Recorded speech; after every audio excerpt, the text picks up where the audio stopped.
भगवान राम के अवतार का वर्णन बाद में, उसके पहले रावण और कुंभकर्ण के जन्म की गाथा लिखी गई और कौन रावण कुंभकर्ण बना ये भी लिखा गया।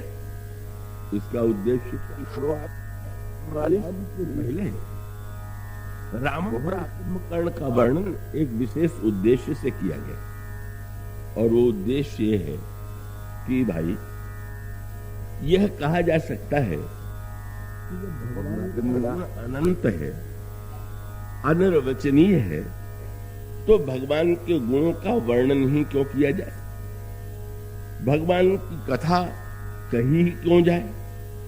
और तब गोस्वामी जी का अभिप्राय यह था तो हमारे जीवन में श्री राम कथा की आज भी आवश्यकता है और उस आवश्यकता के मूल में वे यह सूत्र देते हैं कि जब भी श्री राम की आवश्यकता का अनुभव हुआ तो रावण और कुंभकर्ण के द्वारा जब समाज संत्रस्त हुआ, पीड़ित हुआ, तो उसने भगवान से अवतार लेने की प्रार्थना किया और भगवान आए। मन शत्रुपा ने जब साधना किया तो भगवान आए। और तब पहला सूत्र ये कि इन पात्रों में हम अपने ब्रह्मांड में और अपने काल में यह देखने की चेष्टा करें कि हमारे जीवन में भी रावण और कुंभकर्ण आ गए हैं कि नहीं। और यदि यह खोज करेंगे तो निश्चित रूप से यही दिखाई देगा कि श्री राम का अवतार पता नहीं कब हो, पर रावण और कुंभकर्ण का अवतार तो हो ही गया। और इसीलिए गोस्वामी जी ने व्यंग्य किया, कहे सी बहुरी रावण अवतार। किंतु रावण कौन है, कुंभकर्ण कौन है? तब उन्होंने बदले हुए पात्रों का जो सूत्र दिया उसके द्वारा गोस्वामी जी ने कुछ चिन्ह बताए और उन्होंने कहा कि इनमें से हम और आप पहचानने की चेष्टा करें कि कौन सा रावण और कौन सा कुंभकर्ण हमारे जीवन में विद्यमान है। और यदि रावण और कुंभकर्ण के साथ हम समझौता करके जीवित रह सकते हैं और रह कह सकते हैं आनंद से रह रहे हैं, तो फिर कोई प्रश्न ही नहीं है। न श्री राम की आवश्यकता है और न तो श्री राम आएंगे ही। पर अगर ये समझौता असह्य लगे और ये लगे कि नहीं सचमुच है और होने के साथ साथ इनका विनाश होना चाहिए, तो हम ढूंढें कि कौन से श्री राम इस रूप में वो श्री राम अवतरित हो, जन्म ले और हमारा कल्प और हमारा ब्रह्मांड, तो कल की कथा के संदर्भ से उसको जोड़ लीजिए। बस ये चुनाव अगर हम कर सकें तो गोस्वामी जी ने कुछ कथाएं प्रस्तुत की। पार्वती जी भगवान श्री राम शंकर से पूछती हैं, ये बताइए कि भगवान का अवतार क्यों होता। भगवान शंकर ने पहले ही ये कह दिया, पार्वती कोई व्यक्ति दावे से ये नहीं कह सकता है कि भगवान का अवतार इसीलिए होता है। राम अतर्क बुद्धि मन बानी मत हमार राम जो है मन वाणी से परे। तर्क के द्वारा न तो उनकी व्याख्या की जा सकती है और न तो उसे समझाया ही जा सकता है। इसीलिए गोस्वामी जी ने एक बड़ी अनोखी बात कही, किसी वक्ता के मस्तिष्क में या मन में ये भ्रम नहीं होना चाहिए कि उसका वर्णन कितना उत्कृष्ट है।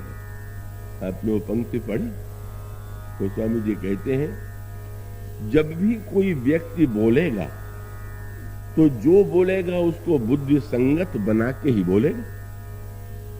अगर बुद्धि संगत बना के नहीं बोलेगा तो उसको उसकी बात किसी को अच्छी नहीं लगेगी, पागल प्राप जैसा लगेगा। और भगवान है बुद्धि से परे, तर्क से परे। जब कोई बोलेगा तो तर्क का प्रयोग करेगा, बुद्धि का प्रयोग करेगा। और तब गोस्वामी जी ने एक शब्द जोड़ दिया, बोले यही भांति निज निज मति विलास। जरा शब्द पर ध्यान दीजिए। जब भगवान के विषय में कोई वर्णन करता है तो ये कहा गया कि यह तो बुद्धि का विलास, जिसकी बुद्धि में जैसा चमत्कार है वो उतना ही चमत्कारिक रूप से उसका वर्णन करता। और इसीलिए एक दूसरा दृष्टांत दिया गया। आज भोपाल का सांस्कृतिक केंद्र में मैं गया तो धर्मशीला जी ने उस स्थान को दृष्टिगत रख करके ये कहा कि कहाँ संगीत कला मंदिर का एक विशाल वो, और ये कहाँ छोटा सा प्रांगण। उसमें गरुड़ को देख करके बड़े धन्यता की अनुभूति होती है। उन्होंने शायद मुझे गरुड़ के रूप में देखा, पर उसमें मुझे रामायण की एक ही बात याद आई। मैं बहुत प्रसन्न नहीं हुआ कि मैं गरुड़, ऐसी भूल मुझसे नहीं हो सकती थी, क्योंकि गरुड़ बनने में भय अधिक। और भय क्यों अधिक? रामायण में एक मीठी बात आई, किसी व्यक्ति के अंतःकरण में ये इच्छा उत्पन्न हुई कि आकाश के छोर का पता लगावे, और तब उसने सोचा गरुड़ सबसे अधिक उड़ने वाले और मच्छर सबसे कम उड़ने वाला, और दोनों को ये काम सौंप दिया कि आकाश के छोर का पता लगा ले आइए। मच्छर उड़ा, घंटे 2 घंटे में थक गया, लौट आया। क्यों भाई, आकाश का छोर देख के आ गए? बोले भाई मैं जहां तक समझ पाया हूं आकाश का तो कोई छोर नहीं। और उसके बाद गरुड़ तो लौटे नहीं, हजारों वर्ष बीत गए, और उसके बाद जब लौटे गरुड़ जी से पूछा गया कि आकाश का छोर आपने देख लिया? उन्होंने कहा ना ना, आकाश का कोई छोर है ही नहीं। मानो जिस सत्य को मच्छर ने 2 घंटे में जान लिया, उसको जानने में गरुड़ को 1000 वर्ष लग गए। और इसका अर्थ ये है कि असीम की असीमता, अनंत की अनंतता का छोर तो किसी को मिलेगा नहीं। अपनी ही सीमा को अगर व्यक्ति जान ले तो बस यही यथेष्ट है।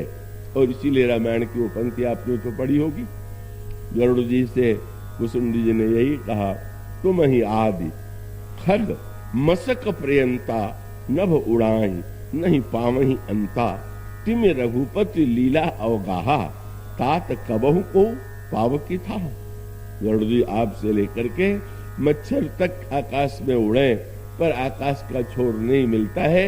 इसी प्रकार से प्रत्येक व्यक्ति उड़ान कर रहा है, पर उड़ान करते हुए सत्य का छोर छूने की बात तो किसी के लिए संभव नहीं। इसलिए अगर ये कहा जाता है कि ईश्वर अनिर्वचनीय है तो बिल्कुल ठीक ही, पर फिर प्रश्न ये है, अनिर्वचनीय कहे जा रहे हो और बोले चले जा रहे हो, भाषण समाप्त ही नहीं हो रहा है। अरे आओ मंच पर बैठ करके कह दो अनिर्वचनीय है, जाइए कथा समाप्त। तो आप तो लगेगा कि क्या इसी शब्द को सुनने के लिए बुलाया गया था क्या? गोस्वामी जी ने कहा, मैंने पत्रिका में बड़ी मीठी बात कही, बोले तुम तो बहुत उच्च कोट की रचना तुमने की। तो गोस्वामी जी ने कहा, महाराज आप भी जानते, कहे राम रस न रहत, आपके विषय में कोई क्या कहेगा। वस्तुतः आप तो अनिर्वचनीय, तो फिर ये कहे क्यों जा रहे हो?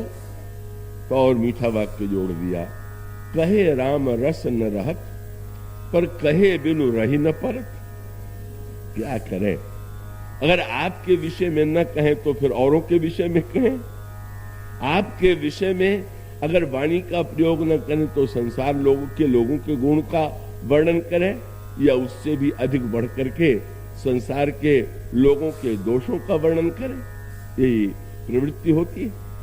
पर प्रभु भले ही हमारी वाणी उस सत्य तक न पहुंच पावे, पर एक तो बड़ी सुविधा है ना, अगर भगवान भी बुद्धि से सुन रहे होते तो तार्किक व्यक्ति जैसे सुनते हैं शायद वही प्रभाव उन पर पड़ता।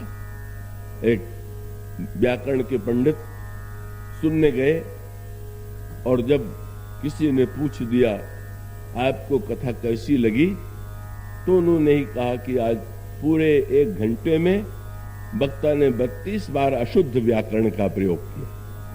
और ठीक ही है, वो उसी दृष्टि से वो सुन रहा था। भगवान भी अगर यही सुन रहे होते तो सारे वक्ता संकट में पड़ जाते। पर शब्द गोस्वामी जी के देखिए, बोले बोल रहा है व्यक्ति भले ही बुद्धि से, पर भगवान किससे सुन रहे हैं? बोले यही भांति निज निज मति विलास मुनीस हरि ही बखाने। पर सुनने वाले बोले प्रभु भाव गाहक राम, वो कह रहा है बुद्धि से और वो भाव से सुन रहे हैं।